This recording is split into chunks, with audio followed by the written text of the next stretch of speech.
Ladies and gentlemen, may I have your attention, please?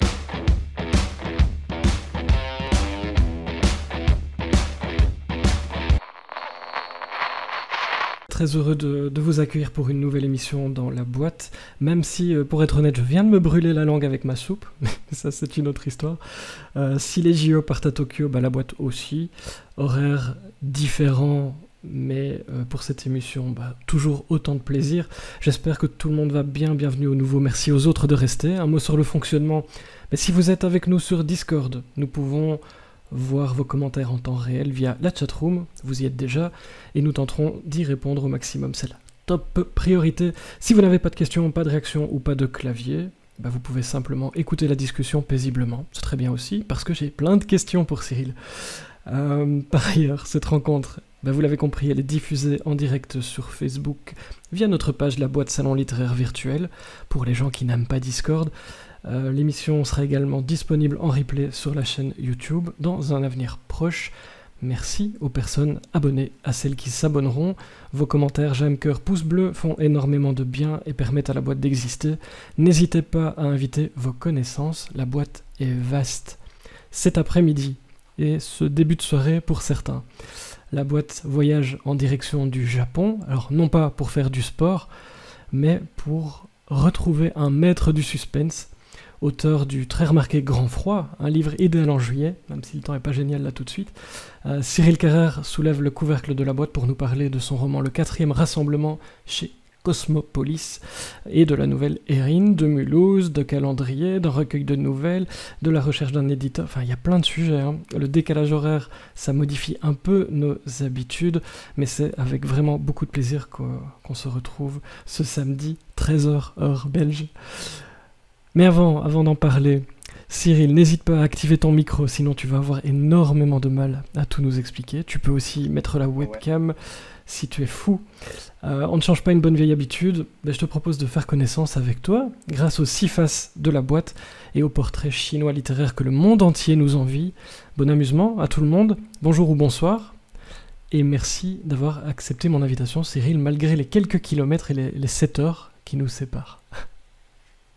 Je t'en prie, de rien, il n'y a pas de souci. Si tu étais un livre de chevet, lequel choisirais-tu et pourquoi en quelques mots? Sans être trop original, je dirais Mémoire d'un métier de Stephen King, parce que c'est un livre que je relis à chaque fois quasiment que je vais attaquer un récit. Voilà, tout simplement. Je pense que tout bon auteur, et puis même sans être auteur, je pense que c'est un bouquin qui est vraiment intéressant donc, à avoir absolument. Si tu étais un format de livre, donc poche, grand format, e-book, audio, autre, lequel choisirais-tu? Je dirais poche, parce que pour le côté pratique, le côté passe-partout, voilà, je pense que c'est un format qui convient à tout le monde, qui peut s'amener, qu'on peut tranquillement sortir dans le métro, dans, je sais pas moi, dans le train, à la plage, n'importe où. Donc, voilà. Les grands formats sont pas mal non plus, forcément. J'aime beaucoup l'objet livre, mais c'est pas toujours pratique, effectivement. Alors non, on ne va pas du tout la refaire, parce que je disais vraiment beaucoup de bêtises sur les JO, sur le fait que je me suis brûlé la langue juste avant avec ma soupe. Mais je vais vous passer mes détails, ma vie est passionnante, vous n'imaginez pas à quel point. Si tu étais un salon du livre, lequel choisirais-tu? Et je glisse au passage que Marco est dans la salle, fais très attention. Ouais.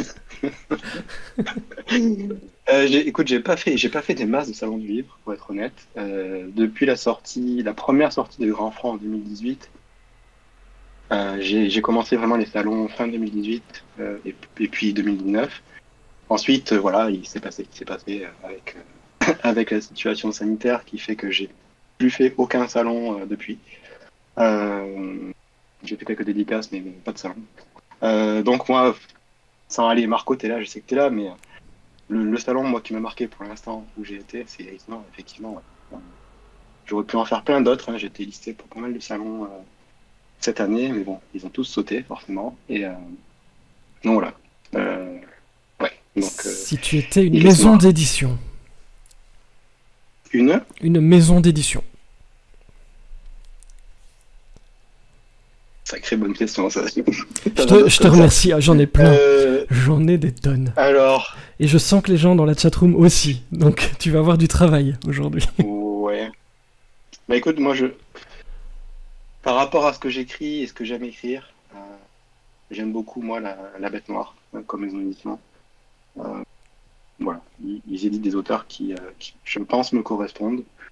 Après, j'ai pas vraiment de préférence côté éditeur.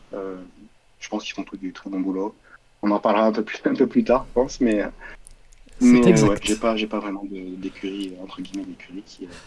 Et vous voyez que non seulement il le fait dans les livres, mais il le fait dans les interviews aussi. Il arrive à teaser les prochaines questions.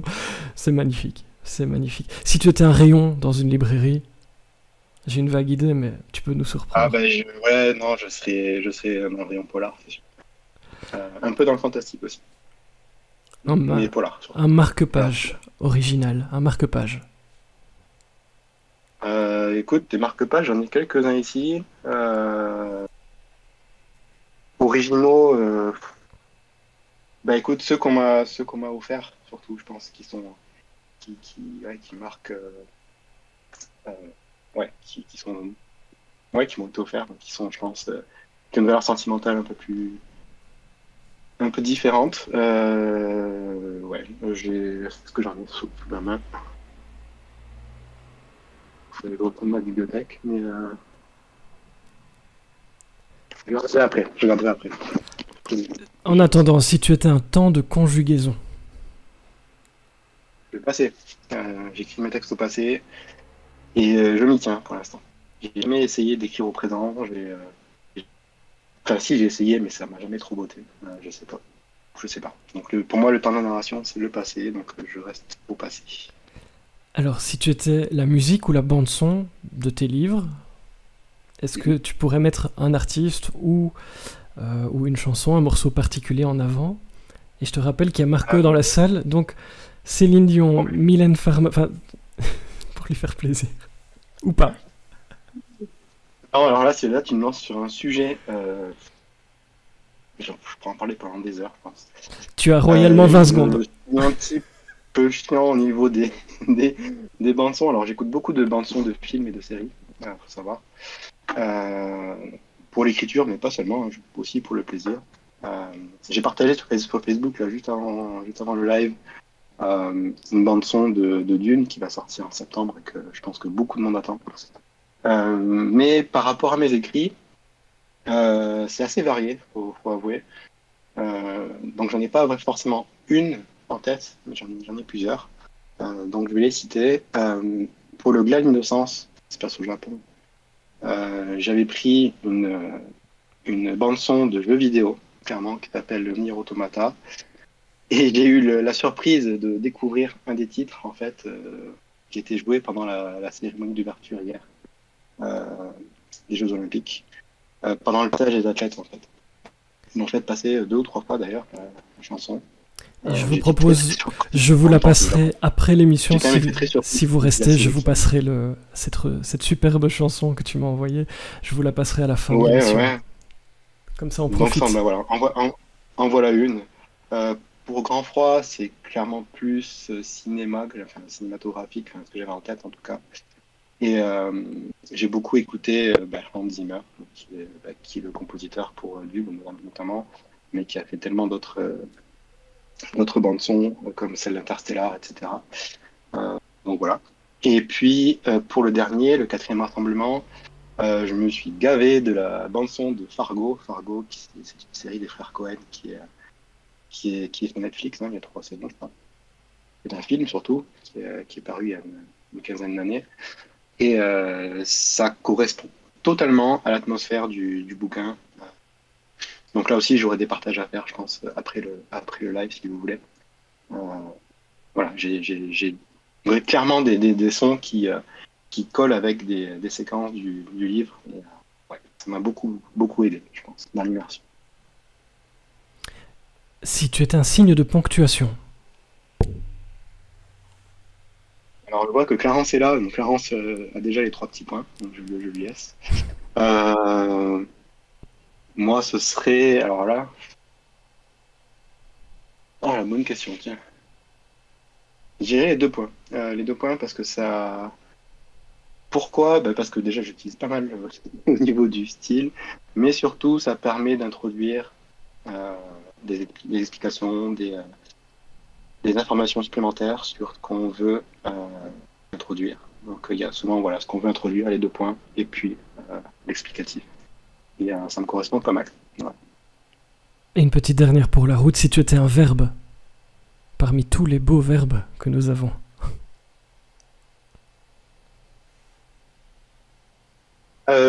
Sauf, alors là, Tu peux utiliser le verbe hésiter, ça marche. la colle, ouais, ben non, ça marche, mais ça marche pas non plus. Un verbe, bah écoute, voyager. Ouais, ça me correspond bien. Ouais, dans tous les sens du terme. Eh bien écoute, Voyager, parlons de voyage. Justement, je te propose de prendre la direction de la question qui déboîte, que vous attendez tous. Les prochaines minutes vont nous permettre de parler de ton roman Le 4e rassemblement et de la nouvelle Erin, dans laquelle tu braques le projecteur sur un personnage mystérieux du 4e rassemblement. Moi, j'en dis pas beaucoup plus, on va en parler. Pendant que je glisse la couverture du 4e rassemblement et pas ma photo à moi dans la chatroom, première question qui va te renverser par son incroyable originalité, je la fais chaque fois, mais est-ce que tu peux nous pitcher ce roman pour les personnes qui ne savent pas du tout de quoi parle ce fameux 4e rassemblement? ok. Alors, permets-moi vite fait de passer un petit coucou parce que j'ai l'écran Facebook sur l'écran à côté là. À tous ceux qui sont sur le live Facebook et qui participent pas sur le chat Discord. Donc voilà, donc, je leur fais un coucou. Et je vois qu'ils avaient des verbes très intéressants comme le verbe manger. Ouais, manger, ça me correspond bien, effectivement. Ouais. Merci Karen. Ouais, donc voilà. Donc je reviens sur le 4e rassemblement,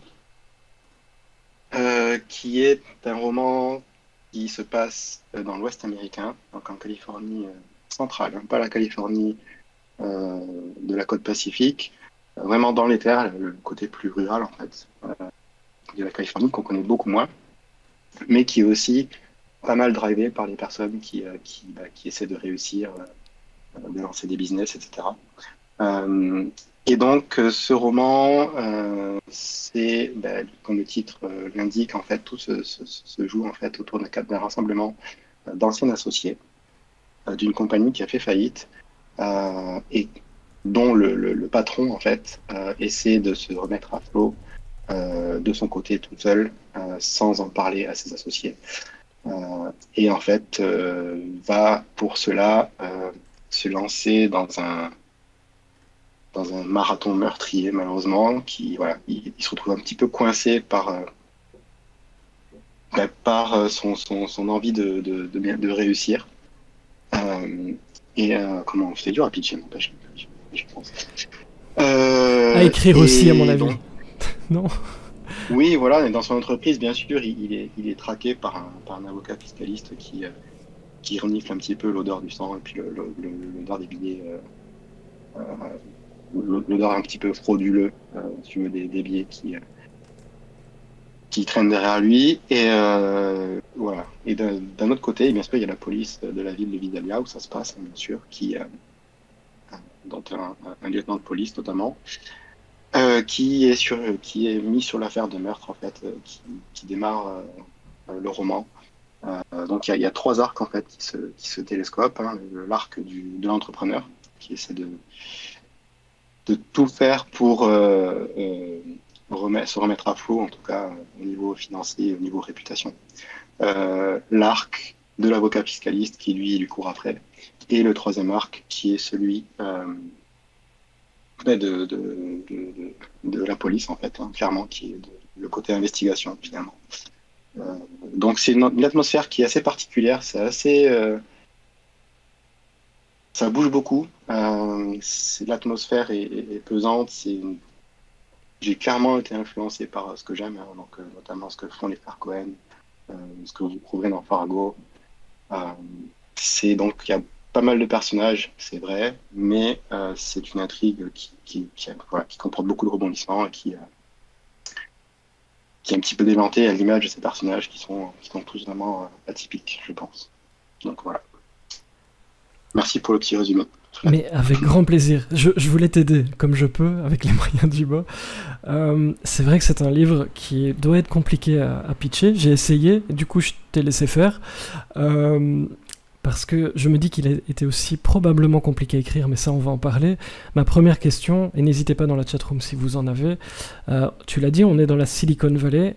Pourquoi avoir pris la direction des États-Unis cette fois? L'intrigue s'y prêtait. Pour moi, c'était le point important. Alors, il y a un truc qui est important aussi, c'est que l'intrigue, au moins le début de l'intrigue, se passe toujours dans un endroit que je connais. J'ai été en Californie, je connais cette zone-là. Voilà, donc ça m'a pas mal parlé pour installer l'intrigue, tout simplement. Voilà. Le contexte américain, de l'Ouest américain, un petit peu, tu sais, l'état un petit peu chaud, cette partie de la Californie un petit peu désertique, qu'on connaît. Je pense que c'était une bonne chose et ça permet aussi aux gens de voyager. Je pense qu'on en a un petit peu besoin en ce moment, de pouvoir s'évader dans la lecture. Donc voilà, c'est...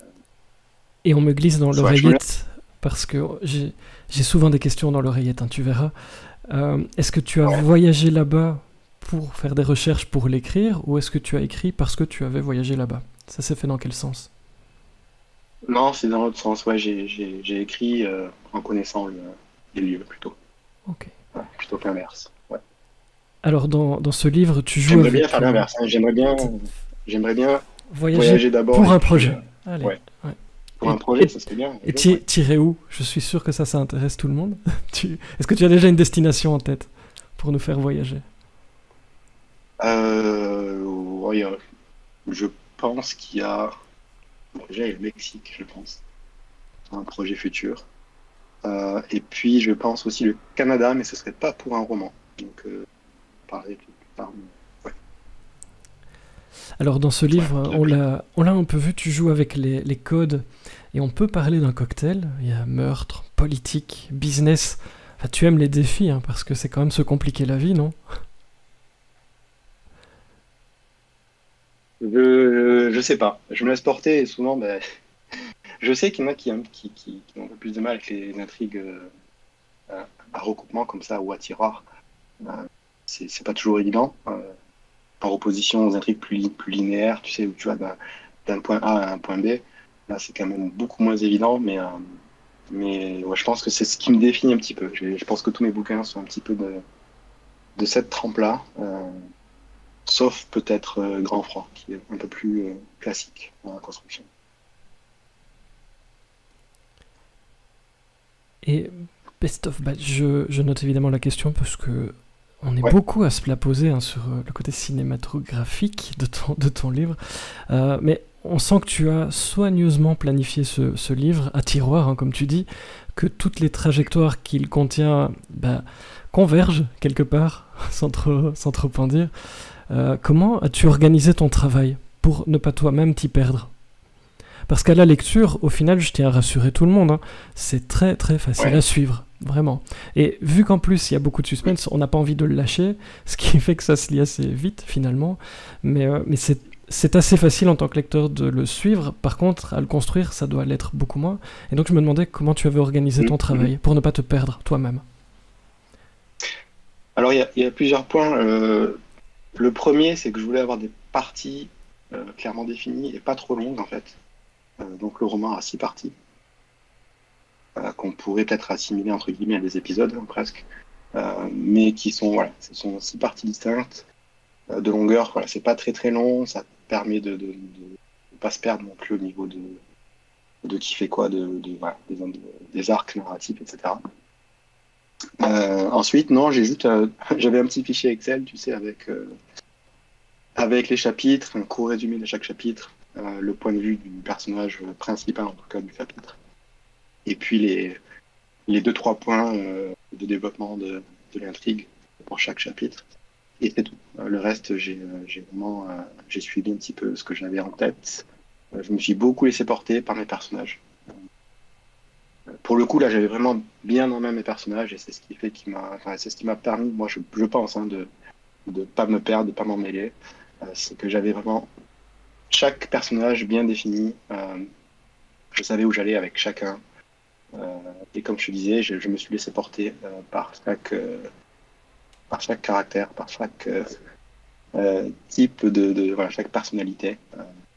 Je vais prendre le cas de l'avocat fiscaliste qui, je vais pas spoiler, hein, non, que j'avais prévu entre guillemets de faire mourir dès le début du roman. Ben, voilà, je pense que tu as lu le roman, donc tu dois avoir la réponse, Fred. Mais Oui. rien ne se passe jamais comme prévu de toute façon avec l'écriture. On a beau planifier, je pense qu'on finit par dériver à chaque fois. Alors à quel point on dérive, ça dépend, hein, ça dépend des gens. Mais cette fois, j'ai vraiment beaucoup dérivé et tout de suite. Donc j'ai préféré me laisser porter par chacun des personnages. Et dans le fichier Excel dont tu parlais, tu as quoi exactement? Tu as un début, une fin, ou tu as un plan beaucoup plus précis que tu respectes pas du coup, mais t'es à quel niveau de précision dans ton plan quand tu commences? J'avais vraiment le point de départ, c'est-à-dire cet entrepreneur qui veut se remettre à flot et se refaire une réputation et qui pour ça a un plan.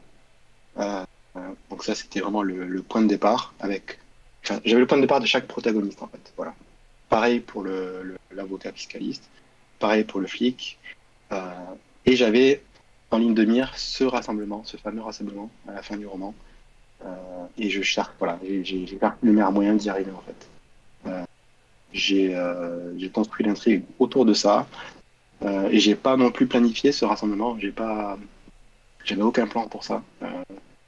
Il fallait juste que j'arrive à trouver un moyen de faire converger en fait chaque arc narratif vers ce rassemblement. Voilà. Alors pourquoi j'étais autant obnubilé, j'allais dire, par ce rendez-vous de fin de roman, c'est parce que l'idée du roman en fait est venue en discutant avec un pote, un ancien collègue avec qui je travaillais en Angleterre il y a une dizaine d'années. Donc en fait on a un petit rituel avec quelques anciens de cette boîte-là. On se réunit chaque année, un week-end, fin septembre, et on passe 2 ou 3 jours dans une capitale européenne et on refait un petit peu le monde. Et on essaie de voir où est-ce qu'on est allé et surtout on profite de ces retrouvailles. Et c'est pendant un voyage à Berlin, justement, on était à Berlin, et l'idée d'écrire un roman en fait sur ces rassemblements est venue. Et je me rappelle que je lui avais dit, bah, écoute, je ferai ça sûrement à la sauce thriller polar, donc l'intrigue n'aura rien à voir avec ce qu'on fait nous en termes de rassemblement. Mais l'idée était intéressante. Voilà. Et ça a été mon point de repère en fait pendant toute l'écriture. Ça a vraiment été ça. Et pour te donner en plus l'info qui va avec, voilà les noms des protagonistes. Will en anglais c'est Guillaume en français. Tu as Glenn, tu as Philippe, tu as qui a d'autres? Tu as Dimitris qui est un des flics de la police de Visalia. Tous ceux-là en fait sont ses collègues avec qui je passe les derniers week-ends de septembre chaque année. Et ils se sont reconnus alors. J'ai repris jusqu'à leur prénom. Ils se sont reconnus. Exactement. Oui. Ouais, exactement. Ils étaient plutôt contents ou plutôt inquiets? Alors ça les a fait beaucoup rire, ça c'est sûr. Mais non, plutôt content, ouais. Plutôt content de voir justement que l'idée n'était pas qu'une idée et qu'elle a été convertie, transformée en roman. Donc, ouais.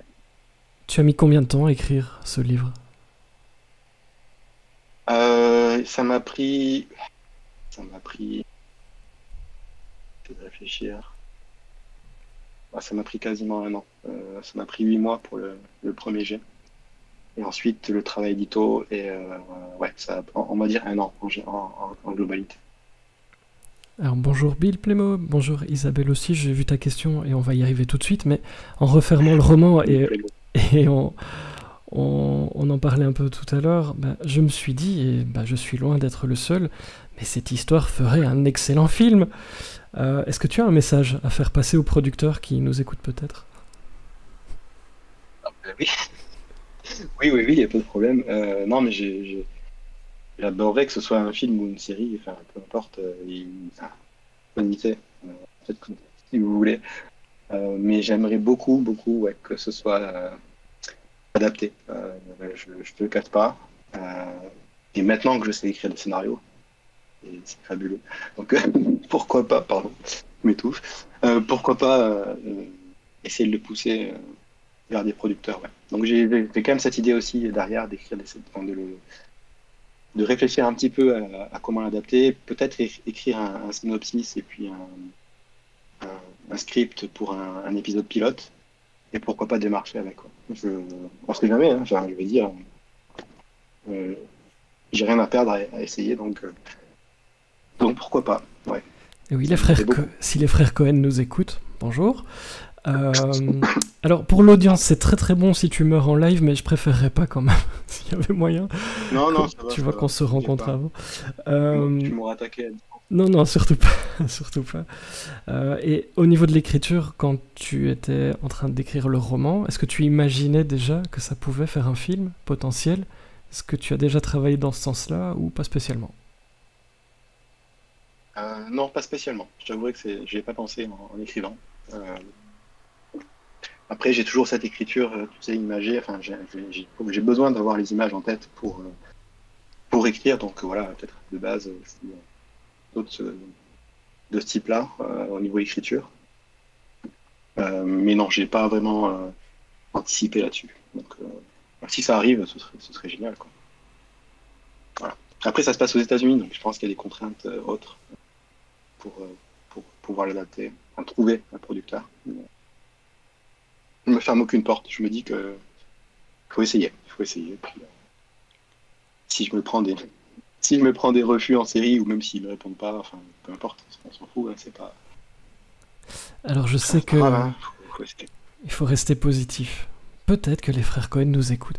Je sais que ça te tient à cœur et Isabelle, donc l'antre du bonheur, Geekopolis le demandait, mais tu as sorti récemment une longue nouvelle intitulée Erin, mais qui met un personnage mystérieux du quatrième rassemblement sur le devant de la scène. Est-ce que tu peux nous pitcher cette histoire? Oui, ça fait 2 fois le pitch. Oui, Soyons fous. ouais, c'est peut-être plus facile. Alors longue nouvelle, je dirais pas que c'est une longue nouvelle, elle n'est pas très très longue en fait, elle fait cinquantaine de pages. Mais voilà, Erin, comme tu disais, c'est un personnage du roman et qui fait partie de l'intrigue principale. On la retrouve d'ailleurs dès le début du roman. Je ne spoil pas, de toute façon, dès les premières lignes, elle apparaît. Donc voilà. Pourquoi j'ai fait ça? Alors, il y a deux, trois raisons. La première, c'est que j'avais en tête, en fait, de créer pas seulement un roman, mais aussi un univers, en fait, autour de l'intrigue, autour des personnages. De montrer que voilà, l'histoire ne s'arrête pas qu'à ce qui est relaté dans le roman, mais qu'il y a aussi, voilà, qu'il y a des histoires qui ont existé avant, d'autres qui existent après, euh, des personnages qui continuent d'évoluer, des personnages qui ont un passé aussi, bien sûr. Euh, Et je me suis dit, pourquoi pas sortir des nouvelles ou des textes courts, enfin, peu importe le format, qui reprendraient voilà, des intrigues un petit peu comme des spin-offs, en fait, voilà, comme on pourrait voir pour les séries. Euh, et j'ai pensé tout de suite à Erin parce que c'est un des personnages que je préfère dans le quatrième rassemblement et puis pour d'autres raisons aussi. Et pour le pitch, donc en fait, ça se passe 3 ans avant les événements qui sont relatés dans le roman. Euh, et on suit en fait un pan de la vie d'Erin qui n'habitait pas la Californie centrale à l'époque, qui habitait le Nouveau-Mexique avec son père. Et voilà, je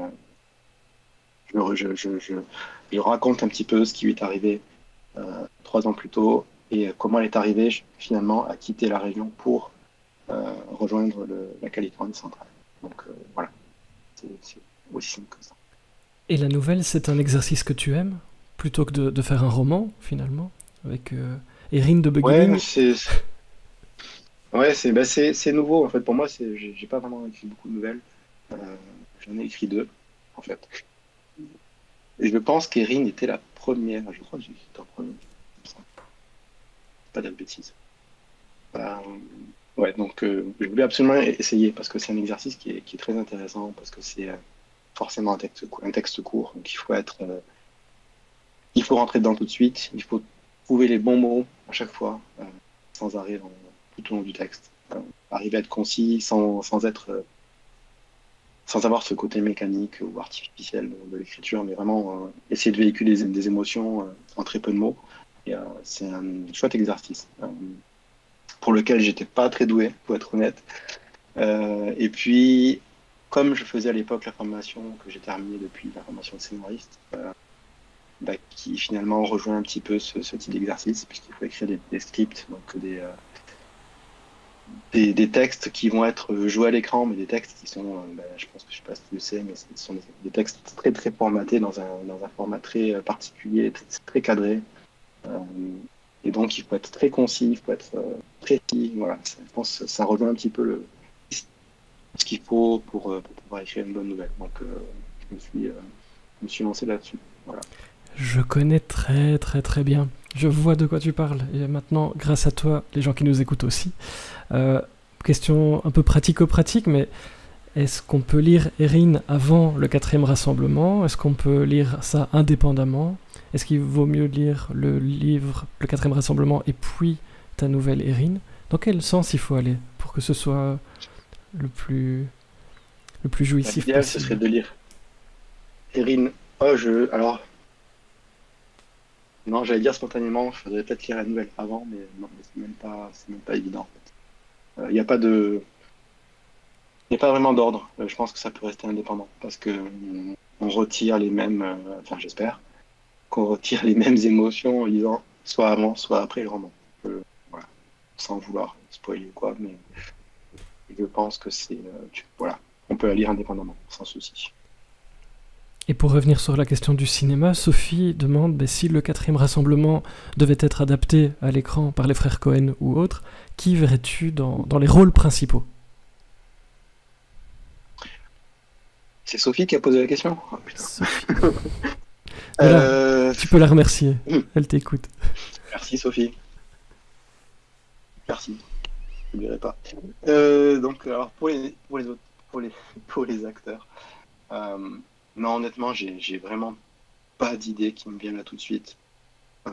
Pourtant, j'avais fait les recherches à l'époque, mais uniquement pour le côté visuel en fait des personnages.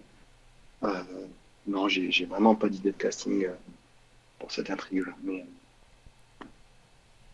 voilà, que j'ai même pas. Non, même pas. Non. Mais écoute, tu as le temps de l'émission pour encore réfléchir à ça. Dans un coin, Ouais, dans un tiroir de ta tête. Et si tu as une idée d'ici la fin, tu pourrais évidemment y revenir.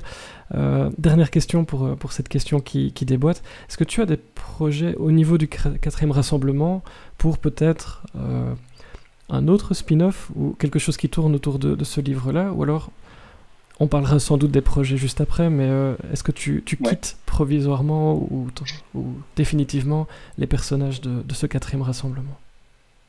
Je quitte provisoirement parce que je suis en pleine écriture du prochain, qui est un one-shot aussi d'ailleurs. Mais non, j'ai pas totalement abandonné les personnages de ce 4e rassemblement. Il y a une partie du roman qui a été coupée au montage, on va dire, pendant le travail édito, que j'ai gardé.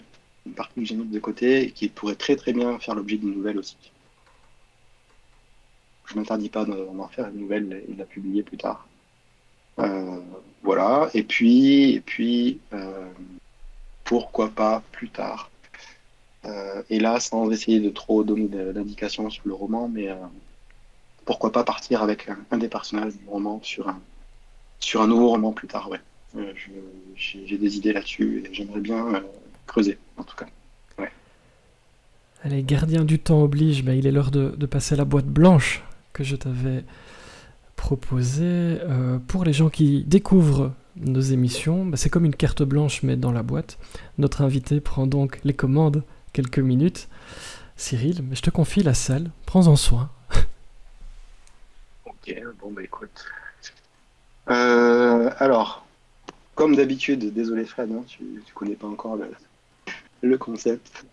J'ai pas préparé, bien sûr, quoi que ce soit pour l'abonnement. Pas de souci. Voilà. Du coup, tu peux chanter quelque chose. Ou alors, j'ai des questions pièges que je glisse aux invités qui ne préparent pas. J'ai une liste de questions pièges. Tu n'hésites pas.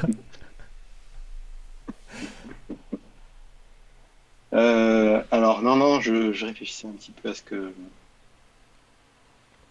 En attendant, le Belge Kili est d'accord de jouer un des rôles. Donc si ça peut t'aider à ne pas à faciliter le casting, mais voilà, tu as déjà des propositions. Et il précise qu'il fait de l'improvisation. Ça peut donner quelque chose d'assez marrant. Sauf s'il raconte des blagues. Non, je ne tente pas, encore Sophie en plus. Alors Clarence vote pour que tu chantes. Bah oui. Si je chante, je vais m'étouffer. Voilà, tu vas avoir ton direct et paf. Best of Bad, une chanson aussi. Il n'y aura plus personne, et voilà. Mais non, alors, je vais j'en profiter pour parler d'un projet qui entoure mon premier roman, Le Gars de l'Innocence. Ça se passe au Japon.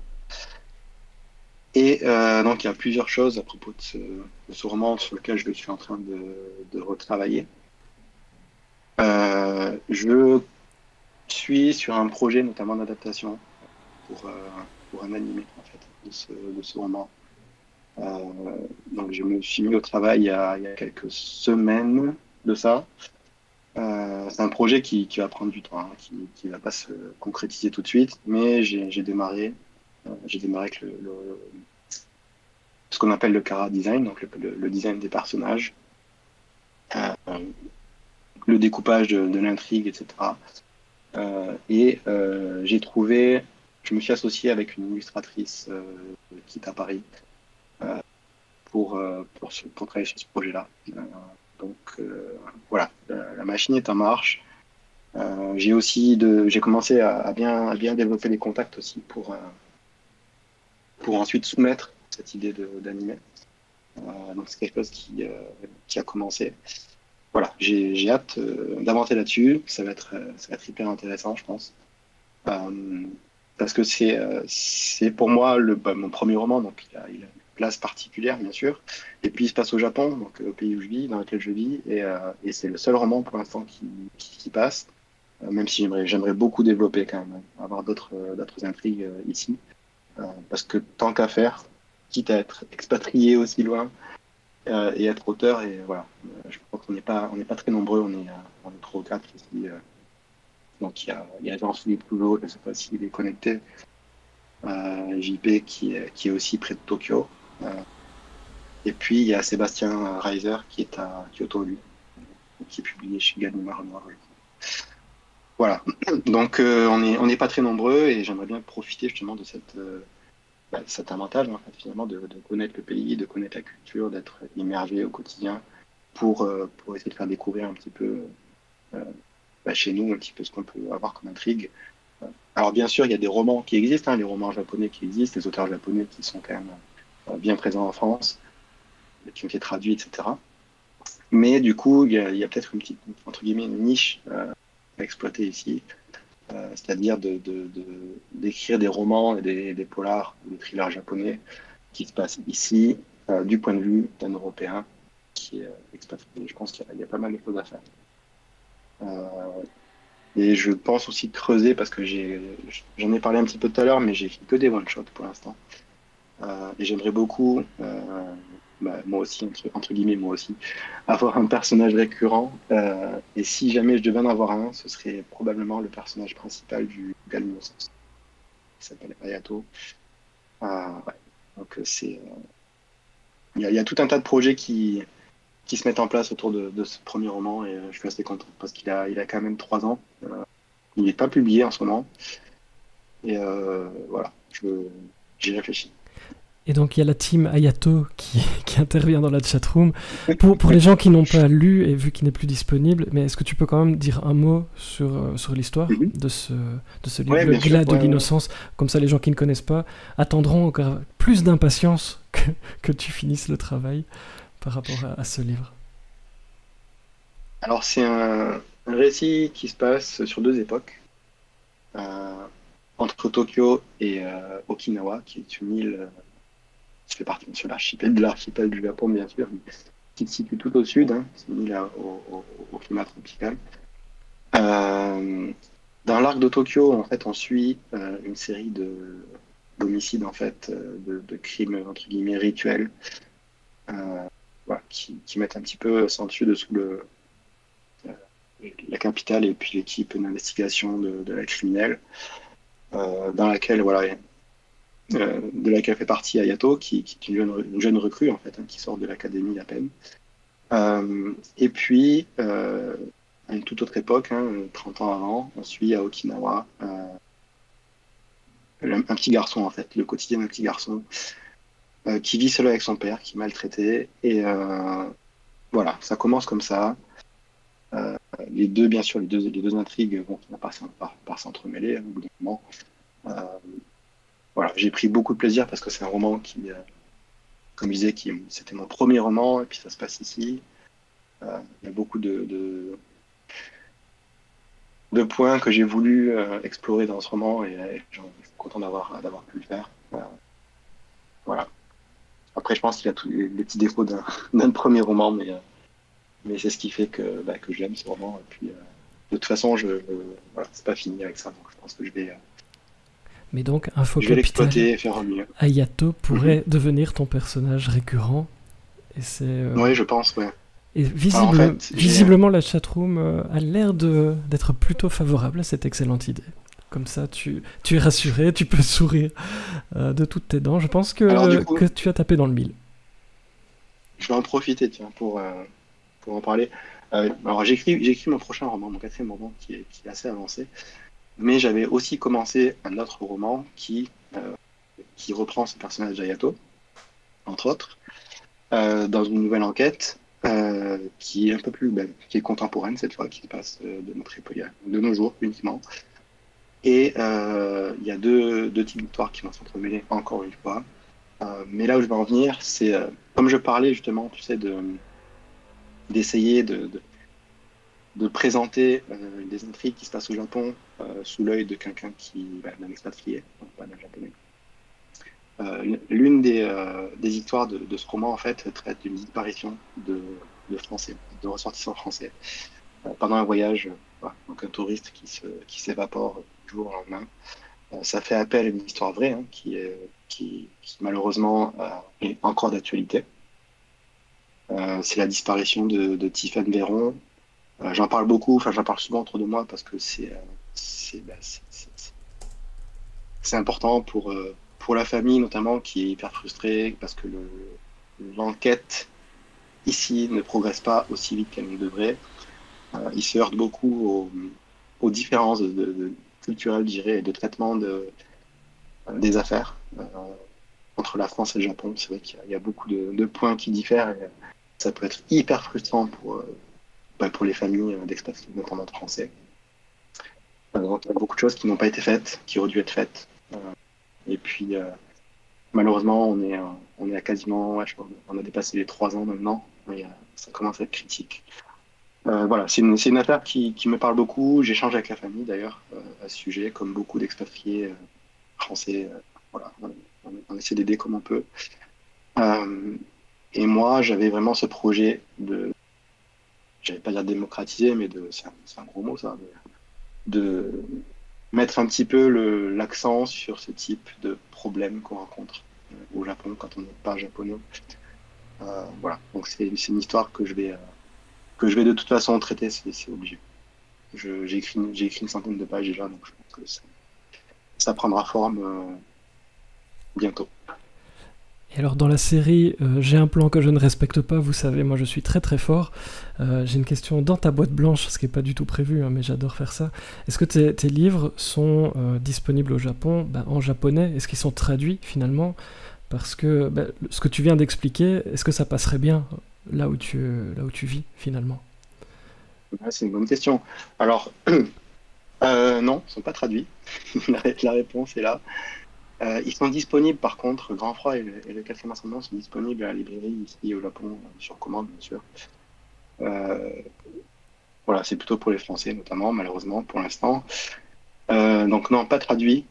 Ça aussi, c'est un autre projet que je, forcément je vise une traduction. C'est clair que j'adorais, c'est sûr. Donc j'ai profité notamment des privilèges d'être expatrié quand on est seulement 10 000 Français dans un pays comme ça, de pouvoir approcher facilement, tu sais, comment on dit, les différents bureaux français qui sont installés à Tokyo, et notamment le bureau des copyrights qui s'occupe de toutes les traductions vers le japonais des bouquins français. Donc j'ai eu pas mal de rendez-vous avec eux, j'ai eu pas mal de discussions aussi. J'ai vu un petit peu comment ils travaillaient, j'ai compris un petit peu comment ça se passait. Voilà, il manque plus qu'à trouver le relais, c'est-à-dire un éditeur qui fasse le pont vraiment entre mes écrits et ce qui se passe ici pour avoir une traduction. Voilà. C'est long, c'est pas évident, mais c'est pas impossible, surtout que je suis ici. Et tu n'as pas d'agent qui fait ça pour toi? C'est toi qui fais toutes ces démarches-là? Non, non, non. Ouais, j'ai pas d'agent. Je sais que beaucoup de monde beaucoup d'auteurs ont des agents, mais bon, ils n'en parlent pas forcément. Il y en a beaucoup qui en ont. Donc oui, forcément, j'y pense, parce que c'est peut-être une étape qui est nécessaire pour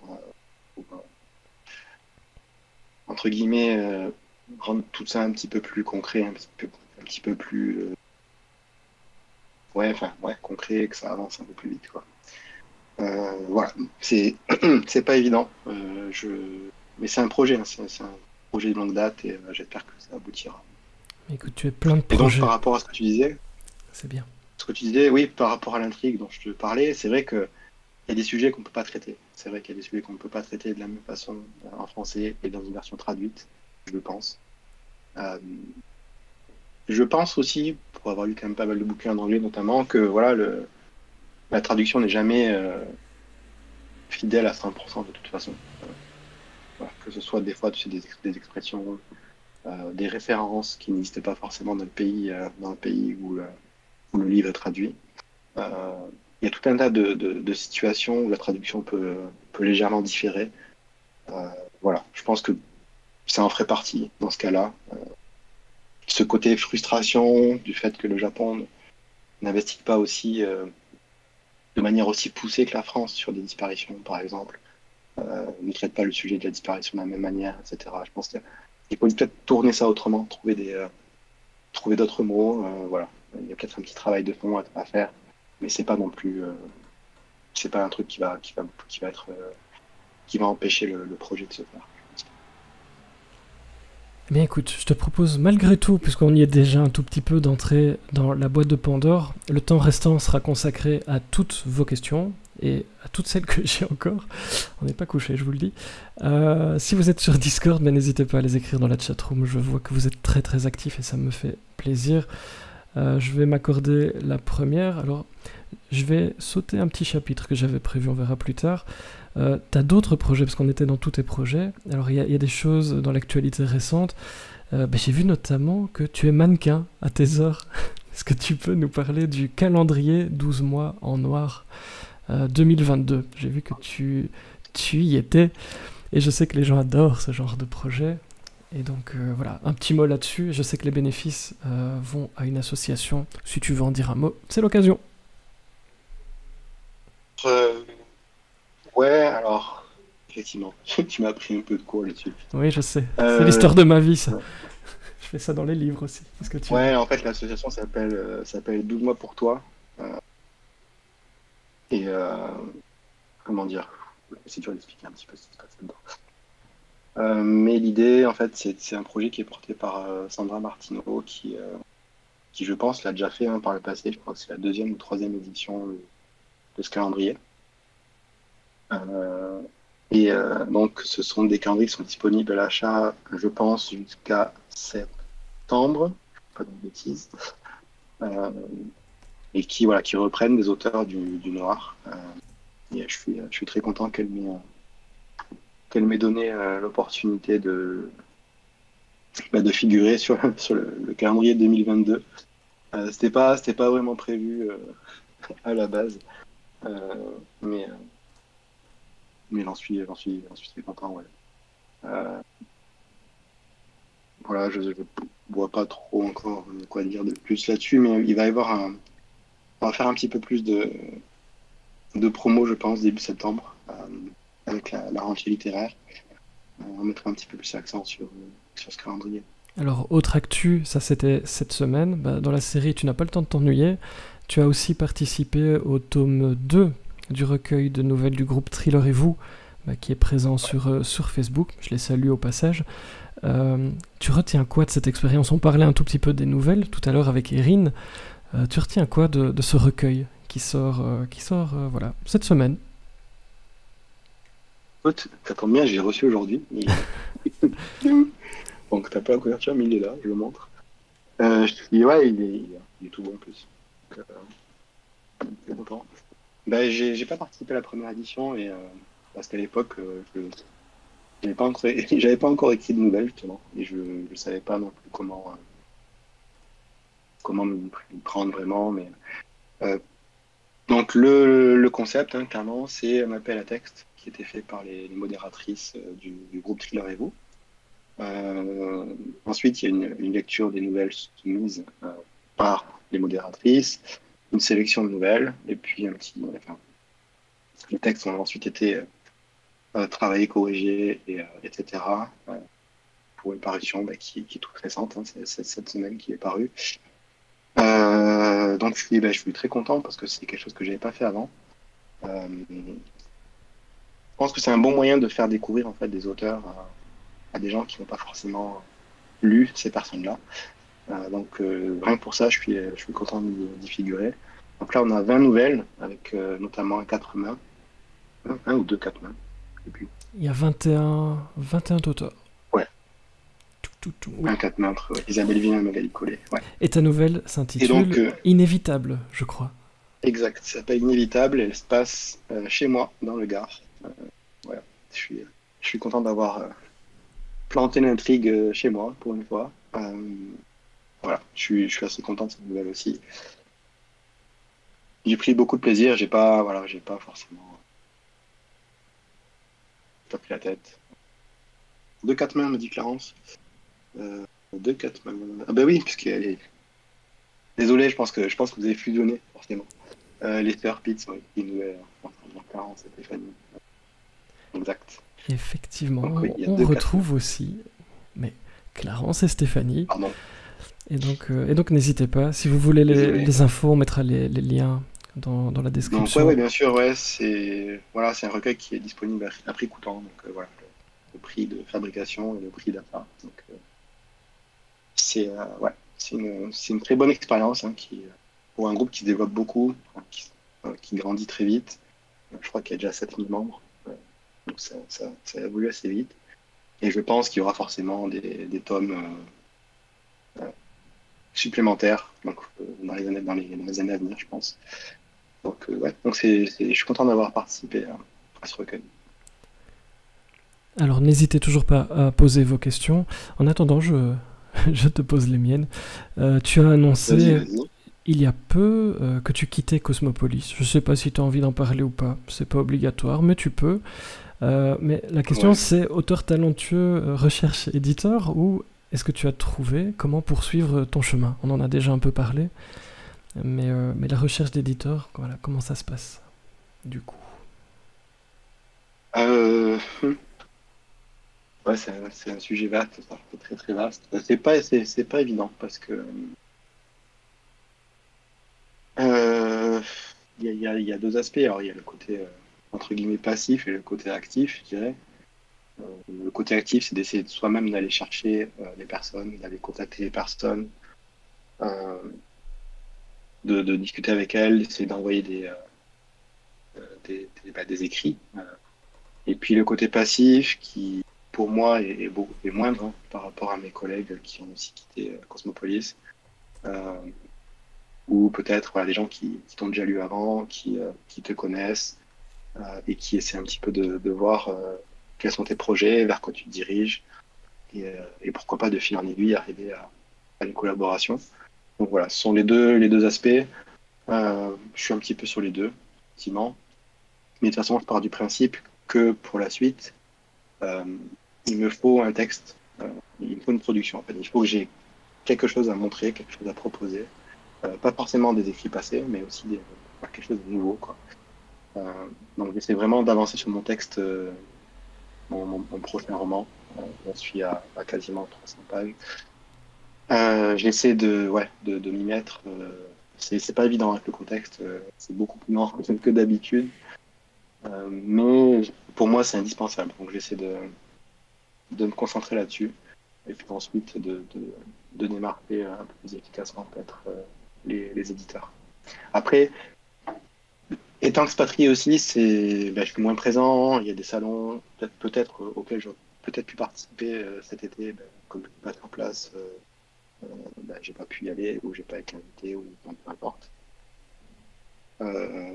Donc il y a cet aspect-là aussi. C'est vrai que les salons manquent beaucoup, ne serait-ce que voilà, pour rencontrer nos lecteurs, mais aussi pour rencontrer nos collègues et puis pour que tout ce petit monde se croise et ouais, j'ai besoin, je pense, d'interaction directe pour essayer de progresser là-dessus. Donc j'ai quand même hâte d'arriver à octobre et d'arriver j'ai le festival sans nom à Mulhouse en octobre et je pense que ce sera une bonne occasion, surtout que le quatrième enseignement fait partie des 8 romans nominés pour le prix, ce qui pour moi me dépasse totalement, mais bon, je prends, hein, je vais pas cracher dessus, je suis très très content et ça me permettra aussi, heureusement, de mettre un petit peu le projecteur sur ce roman-là et puis sur ce que j'écris.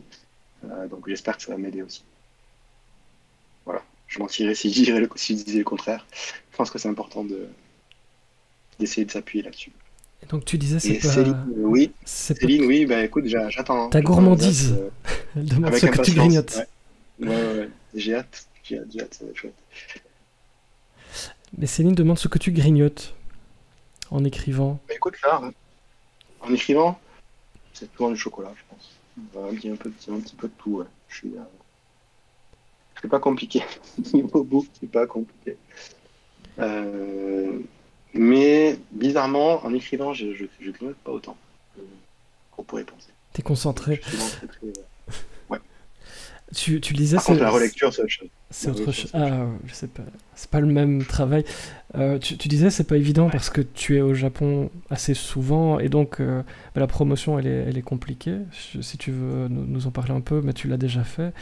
Voilà, mais du coup, moi ce que je voyais aussi c'est que tu es très présent sur les réseaux sociaux et je pense aussi que tu gardes un œil attentif sur ce qui se passe en Europe, en France, un peu en Belgique avec nous. C'est indispensable pour ça, quand on est là où tu es, pour faire ce métier, même si c'est pas ton métier principal, je crois, mais... Je dirais que même sans avoir été, entre guillemets, auteur par le passé ou quoi, j'aurais quand même fait ce que je fais actuellement, c'est-à-dire de me tenir au courant de ce qui se passe en Europe. Il se passe pas un jour sans que j'écume un petit peu les sites d'information, que je regarde un petit peu ce qui se passe en France, en Belgique, effectivement, mais aussi aux États-Unis, un peu partout, quoi. J'ai cette curiosité, entre guillemets, d'aller toujours chercher l'info. Peut-être une petite déformation scientifique, ça, mais oui, auteur ou pas, je fais ça. Donc, que ce soit pour les infos au sens général, mais aussi pour le sport, parce que je suis un gros fan de sport. Et il y a beaucoup de choses qui me manquent ici. Pour le foot, etc., le basket, etc. Et donc, donc ça me pousse à me tenir au courant de ce qu'il fait. Je me vois pas du tout couper pendant une semaine, par exemple, couper totalement avec en Europe pendant une semaine, c'est impensable. C'est impossible. Donc voilà. Et puis aussi, bien sûr, il y a ma famille et mes amis qui sont en Europe, hein, donc j'essaie de maintenir le lien au maximum. Voilà. C'est pas toujours facile parce que on est à plus 7 ici en été, plus 8 en automne, en hiver. Et ouais, c'est pas toujours facile à gérer, mais c'est indispensable, c'est sûr. Et pour terminer tout doucement, je vois qu'il y a beaucoup de gourmands parmi nous. Ça c'est pas mal. On a tous le même péché mignon, visiblement. Je sais pas ce que c'était la friandise de nos gens, mais apparemment... Ça a marqué 4.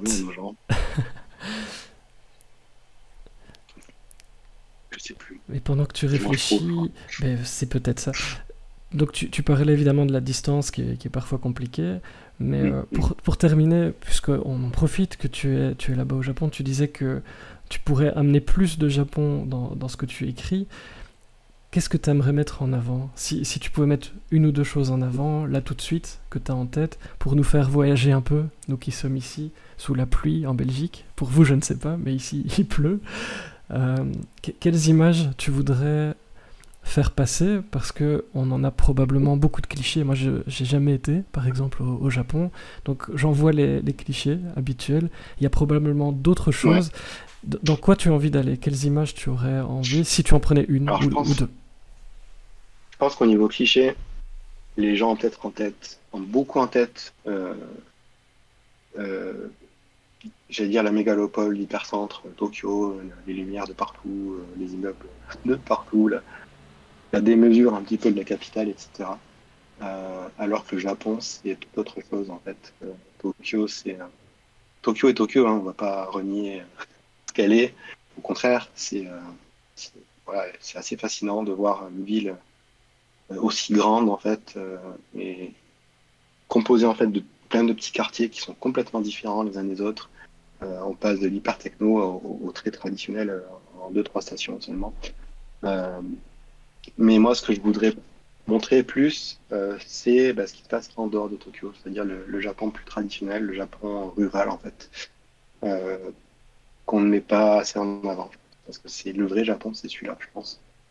Donc j'ai très bien décrit des intrigues qui se passent en dehors de Tokyo, peut-être qui exploiteraient des croyances ou des traits de culture, en fait, des choses particulières, spécifiques au Japon, pourquoi pas. Euh, ouais, c'est une des choses que j'aimerais montrer. Donc plutôt sortir de l'image qu'on a de la grosse ville, Qui ne de la dort jamais. technologie, etc.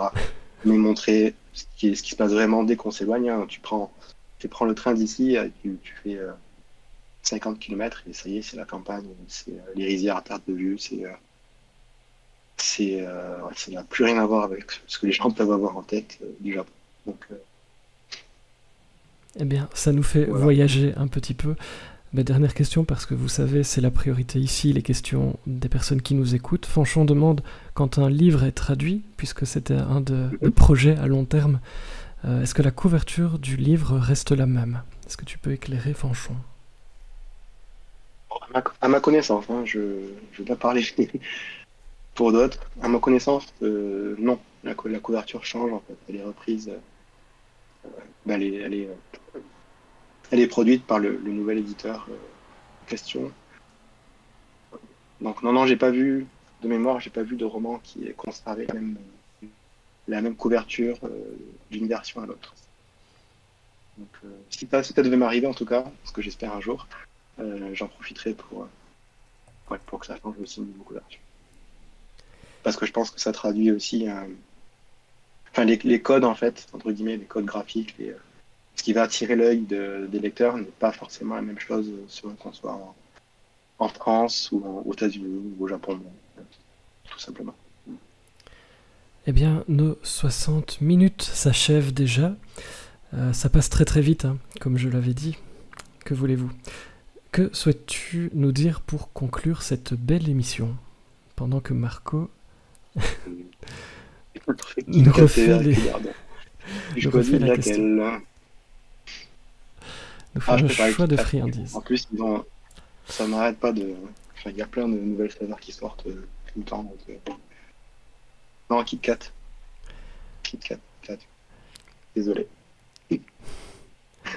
Et donc un Sinon, petit mot ben, de écoute, conclusion. déjà, pour une petite conclusion, ben, déjà, merci Fred, hein, parce que d'avoir déplacé l'horaire de la boîte pour que ça puisse le faire avec moi. Je suis très content qu'on ait pu mettre ça en place. Et puis merci à tous ceux qui sont connectés ben, sur Discord et puis ceux qui sont sur Facebook aussi que j'oublie pas. Euh, voilà, je suis ravi. Ça fait plaisir de vous voir entre guillemets, même si voilà, on n'est pas dans la vraie vie, mais on est encore en virtuel, mais c'est mieux que rien. C'est important, je pense, de garder ce lien. Moi, j'en ai besoin, c'est clair. Et puis voilà, donc j'espère à très vite. Voilà, j'ai pas d'autre chose à dire. À part quoi, à part quoi. Ah ben si, quand même. Si tout va bien, je préfère mettre ça au conditionnel parce qu'on sait jamais. Je devrais, donc comme je disais, je devrais venir en Europe cet automne puisque je suis en salon au Festival Sans Nom le 23 et 24 octobre. J'aurai peut-être une date aussi courant octobre, c'est pas encore validé, mais bon, c'est une discussion. Et sinon, j'arriverai, je pense, vers le 20 septembre, par là. Donc je vais rester un peu plus d'un mois en France. Et voilà, j'espère que ça va se faire, qu'il n'y aura pas de soucis, qu'il n'y aura pas de galères de dernière minute, voilà. Ou de gros soucis sanitaires, etc. Ouais, bref. Peut-être que Voilà, tu te que feras j'ai kidnapper, et si les gens te kidnappent pour te garder avec nous, c'est possible. Mais oui, du coup, c'est bah, moi. c'est facile, hein. Tu sais, tu poses un petit peu de bouffe, un petit peu à intervalles réguliers, comme ça, tu me laisses avancer. On va semer les Puis Kit voilà. Kat avec l'équipe de la boîte pour t'amener vers un On me piège. tombe dessus, on me tabasse, et puis voilà, on ligote et c'est fini. Hein. Mais en tout Mais cas, ouais. ce sera un plaisir de t'avoir avec nous en Europe. Et c'était un plaisir, Ok, évidemment, Sophie. de t'avoir avec nous dans la boîte. Je précise, parce que je le fais aussi chaque fois que c'est possible, que tes livres sont disponibles sur le site de nos amis de la librairie Noire, et un Cuberdon pour moi, et je vais même mettre le lien, comme ça fait 2 Cuberdons pour moi, que ce soit sur Discord. On a débordé, mais j'adore déborder, qu'est-ce que vous voulez, quand on aime, on ne compte pas. Que ce soit sur Discord, Facebook ou YouTube, merci de votre présence toujours plus nombreuse. Ces moments, ils n'auraient pas la même saveur sans vous, et nous en avons plus que jamais besoin. Cyril en a parlé aussi. Mais Cyril, justement, merci d'avoir soulevé le couvercle de la boîte malgré la distance. J'ai hâte de te croiser dans un salon ici ou là. Merci. Pour vous qui nous écoutez, n'hésitez pas à vous abonner à la page Facebook, la boîte Salon littéraire virtuel, et à la chaîne YouTube où se trouvent les replays de nos émissions, c'est gratuit. Je vous invite également à nous rejoindre au cœur de l'action sur Discord si vous n'y êtes pas encore, c'est gratuit aussi. Et vous avez vu qu'il y a une bonne ambiance et beaucoup de gourmandises. Tous les liens utiles seront disponibles dans la description des vidéos sur YouTube. Parlez de la boîte autour de vous au maximum, commentez, partagez, mettez des j'aime, des cœurs, des pouces bleus si vous aimez ce qu'on fait. Moi je vous dis à très bientôt pour d'autres moments à ne pas rater. D'ici là, merci de lire, merci d'être curieux. Prenez bien soin de vous et je vous souhaite une belle fin de journée, après-midi ou soirée, ça dépend où vous êtes.